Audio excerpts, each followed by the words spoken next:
Llegó el momento de retomar El Rey del Cash, este libro de Elena Chávez, y en el resumen de hoy mencionarle Honestidad Valiente, Laboratorio de Lavado de Dinero, es el capítulo 5. Gabriel García Hernández es un hombre de muy bajo perfil, casi fantasmal.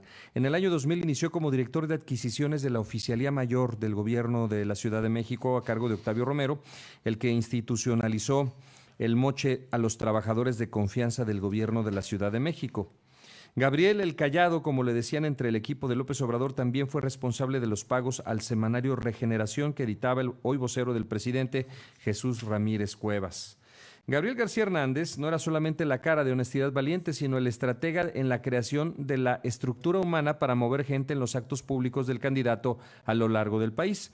No fue sorpresa para mí enterarme de que en 2018 el fantasmal Gabriel estuvo en las listas de candidatos plurinominales a senadores por Morena.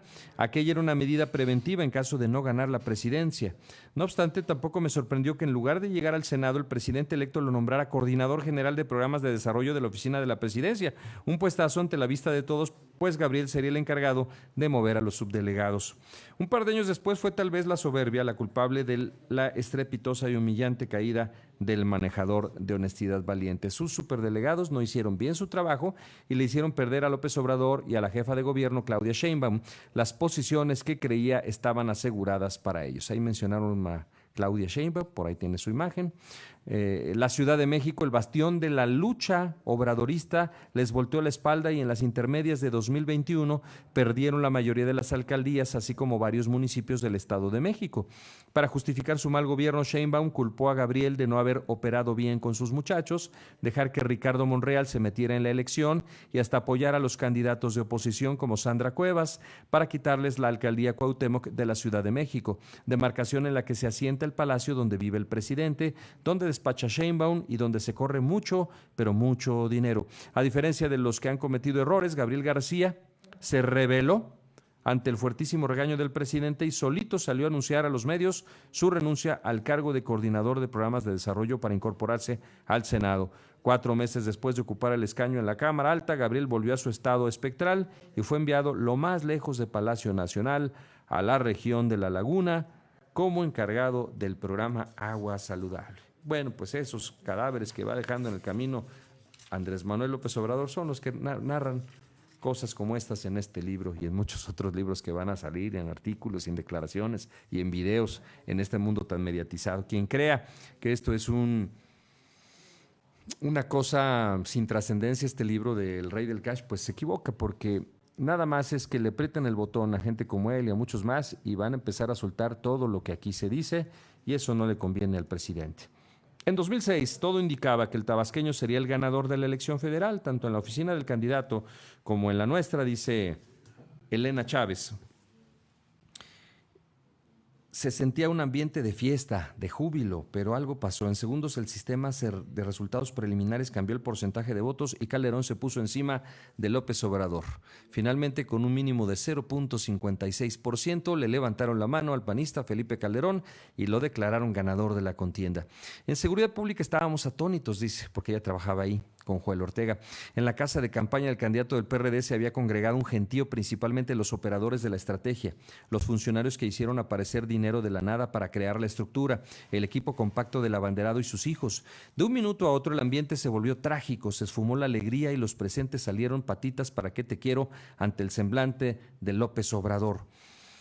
Si un rayo hubiera partido, la casa de campaña no habría sido tan letal como el enojo del tabasqueño que daba vueltas enardecido en su oficina.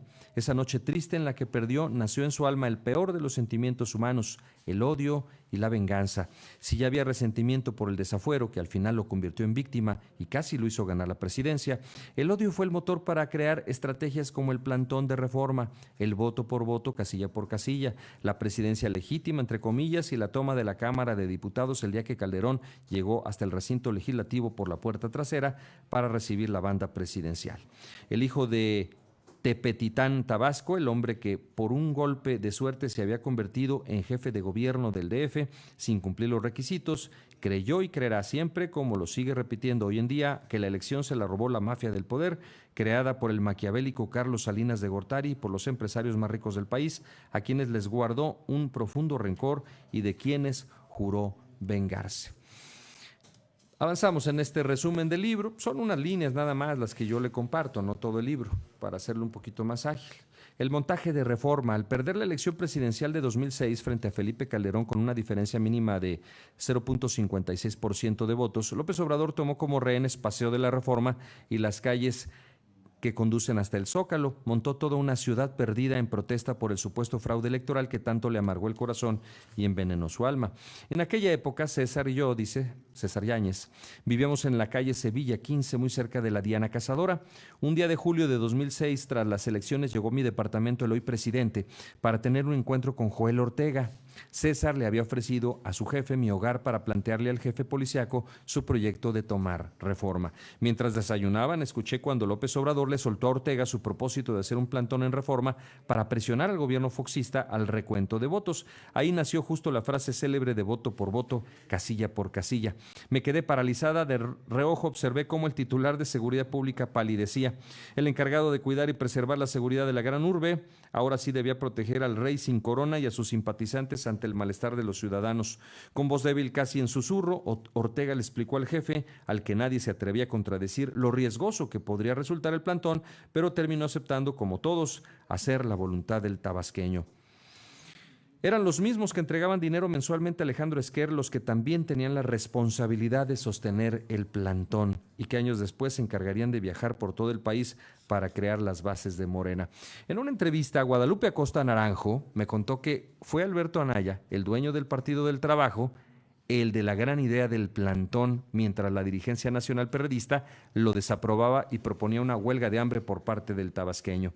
Los funcionarios de gobierno, delegados, diputados y dirigentes del PRD se encargaron de tener siempre personas en las tiendas de campaña para evitar que saliera a la luz pública que todo era un montaje, de esos que tanto le desagradan a López Obrador cuando no son hechos por él y su gente.